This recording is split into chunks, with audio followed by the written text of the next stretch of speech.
ನಮಸ್ಕಾರ ಎಲ್ರಿಗೂ, welcome to my cooking channel. ಇವತ್ತಿನ ರೆಸಿಪಿಯಲ್ಲಿ ರೆಸ್ಟೋರೆಂಟ್ ಸ್ಟೈಲ್ ಗೋಬಿ 65 ಮಾಡ್ತಾ ಇದ್ದೀನಿ. ಈವ್ನಿಂಗ್ ಟೈಮಲ್ಲಿ ಈ ಥರ ಗೋಬಿ 65 ಮಾಡ್ಕೊಂಡು ತಿಂದರೆ ಬಹಳನೇ ರುಚಿಯಾಗಿರುತ್ತೆ. ಮಾಡುವುದು ಬಹಳನೇ ಈಸಿ, ಕಡಿಮೆ ಸಮಯದಲ್ಲೇ ಮಾಡ್ಕೋಬಹುದು. ಮಾಡಲು ಬೇಕಾಗಿರುವ ಇಂಗ್ರೀಡಿಯೆಂಟ್ಸ್ ನೋಡೋಣ. 1 ಕಪ್ಪಲ್ಲಿ ಗೋಬಿ ಕಟ್ ಮಾಡಿ ಇಟ್ಕೊಂಡಿದ್ದೀನಿ. ಈ ಥರ ಮೀಡಿಯಮ್ ಸೈಜಲ್ಲಿ ಕಟ್ ಮಾಡ್ಕೋಬೇಕು, ಜಾಸ್ತಿ ದೊಡ್ಡದು ಮತ್ತು ಸಣ್ಣಗೆ ಕಟ್ ಮಾಡ್ಕೋಬಾರ್ದು. 3 ಮೆಣಸಿನ್ಕಾಯಿ ಕಟ್ ಮಾಡಿ ಇಟ್ಕೊಂಡಿದ್ದೀನಿ. 5 ಟೇಬಲ್ ಸ್ಪೂನ್ ಮೈದಾ ತೊಗೊಂಡಿದ್ದೀನಿ. 5 ಟೇಬಲ್ ಸ್ಪೂನ್ ಕಾರ್ನ್ ಫ್ಲೋರ್ ತೊಗೊಂಡಿದ್ದೀನಿ. 2 ಟೇಬಲ್ ಸ್ಪೂನ್ ಖಾರದ ಪುಡಿ ತೊಗೊಂಡಿದ್ದೀನಿ. ಕಾಶ್ಮೀರಿ ಖಾರದ ಪುಡಿ ಯೂಸ್ ಮಾಡ್ತಾ ಇದ್ದೀನಿ. ಸ್ವಲ್ಪ ಕೊತ್ತಂಬರಿ ಸೊಪ್ಪು, 1 tablespoon red chilli sauce ತೊಗೊಂಡಿದ್ದೀನಿ. ಇದು ಆಪ್ಷನಲ್, ಬೇಕಿದ್ರೆ ಹಾಕ್ಕೊಳ್ಳಿ, ಇಲ್ಲಾಂದರೆ ಬೇಡ. ಸ್ವಲ್ಪ ಕರಿಬೇವು ತೊಗೊಂಡಿದ್ದೀನಿ. 1 ಟೇಬಲ್ ಸ್ಪೂನ್ ಹಸಿ ಶುಂಠಿ ಮತ್ತು ಬೆಳ್ಳುಳ್ಳಿ ಜಜ್ಜಿ ಇಟ್ಕೊಂಡಿದ್ದೀನಿ. ಅರ್ಧ ಟೇಬಲ್ ಸ್ಪೂನ್ ಕಾಳು ಮೆಣಸಿನ ಪುಡಿ ತೊಗೊಂಡಿದ್ದೀನಿ. 1 tablespoon garam masala, 1 tablespoon baking powder. ಇದು ಕೂಡ ಆಪ್ಷನಲ್, ಹಾಕಲೇಬೇಕು ಅಂತ ಏನೂ ಇಲ್ಲ. 1 ಟೇಬಲ್ ಸ್ಪೂನ್ ಎಣ್ಣೆ ಮತ್ತು ರುಚಿಗೆ ತಕ್ಕಷ್ಟು ಉಪ್ಪು. ಪಾತ್ರೆಗೆ ನೀರು ಹಾಕ್ಕೊಂಡು ಬಿಸಿಯಾಗಲು ಇಟ್ಕೊಂಡಿದ್ದೀನಿ. 1 ಟೇಬಲ್ ಸ್ಪೂನ್ ಉಪ್ಪು ಹಾಕ್ಕೊತಾ ಇದ್ದೀನಿ. ನೀರು ಬಿಸಿ ಆದಮೇಲೆ ಕಟ್ ಮಾಡ್ಕೊಂಡಿರೋ 1 ಕಪ್ ಗೋಬಿ ಹಾಕ್ಕೊತಾ ಇದ್ದೀನಿ. ಗೋಬಿ ಜಾಸ್ತಿ ಬೇಯಿಸ್ಕೋಬಾರ್ದು, 2 ರಿಂದ 3 ನಿಮಿಷ ಬೇಯಿಸ್ಕೊಂಡ್ರೆ ಸಾಕು. 3 ನಿಮಿಷ ಬೆಂದ ಮೇಲೆ ಇದನ್ನು ತೆಗೆದು ಸ್ಟೇನರ್ಗೆ ಹಾಕ್ಕೊಂಡು ನೀರು ತೆಗಿತಾ ಇದ್ದೀನಿ. ನೀರು ತೆಗೆದಾದ್ಮೇಲೆ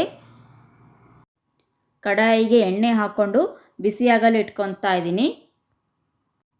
ಬೌಲ್ಗೆ 5 ಟೇಬಲ್ ಸ್ಪೂನ್ ಮೈದಾ ಹಾಕ್ಕೊತಾ ಇದ್ದೀನಿ. 5 tablespoon cornflour, 1 tablespoon garam masala, ಅರ್ಧ ಟೇಬಲ್ ಸ್ಪೂನ್ ಕಾಳು ಮೆಣಸಿನ ಪುಡಿ, ಅರ್ಧ tablespoon baking powder, 2 tablespoon Kashmiri chilli powder ಹಾಕ್ಕೊತಾ ಇದ್ದೀನಿ. 1 tablespoon red chilli sauce ಮತ್ತು ರುಚಿಗೆ ತಕ್ಕಷ್ಟು ಉಪ್ಪು ಹಾಕ್ಕೊಂಡು ಚೆನ್ನಾಗಿ ಮಿಕ್ಸ್ ಮಾಡ್ತಾ ಇದ್ದೀನಿ. ಮೈದಾ ಮತ್ತು ಕಾರ್ನ್ ಫ್ಲೋರ್ ಎಷ್ಟು ಗೋಬಿ ಯೂಸ್ ಮಾಡ್ಕೊತೀರೋ ಅದ್ರ ಮೇಲೆ ಡಿಪೆಂಡ್ ಆಗಿರುತ್ತೆ. ಇದಕ್ಕೆ ಸ್ವಲ್ಪ ನೀರು ಹಾಕ್ಕೊಂಡು ಮಿಕ್ಸ್ ಮಾಡ್ತಾ ಇದ್ದೀನಿ.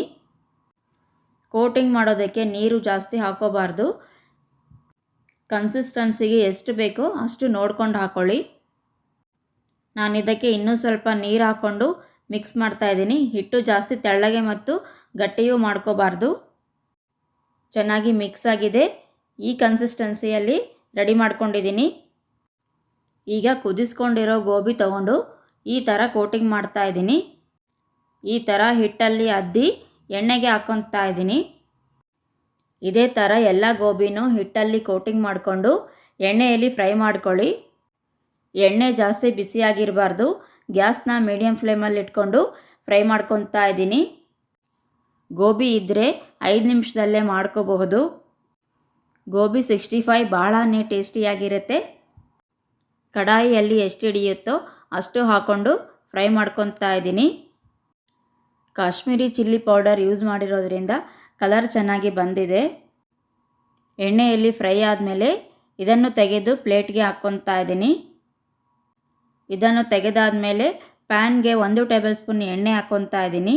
ಎಣ್ಣೆ ಬಿಸಿ ಆದಮೇಲೆ 1 ಟೇಬಲ್ ಸ್ಪೂನ್ ಹಸಿ ಶುಂಠಿ ಮತ್ತು ಬೆಳ್ಳುಳ್ಳಿ ಜಜ್ಜಿ ಹಾಕ್ಕೊತಾ ಇದ್ದೀನಿ. 3 ಹಸಿಮೆಣಸಿನ್ಕಾಯಿ, ಸ್ವಲ್ಪ ಕರಿಬೇವು ಹಾಕ್ಕೊಂಡು ಎಣ್ಣೆಯಲ್ಲಿ ಫ್ರೈ ಮಾಡ್ತಾ ಇದ್ದೀನಿ.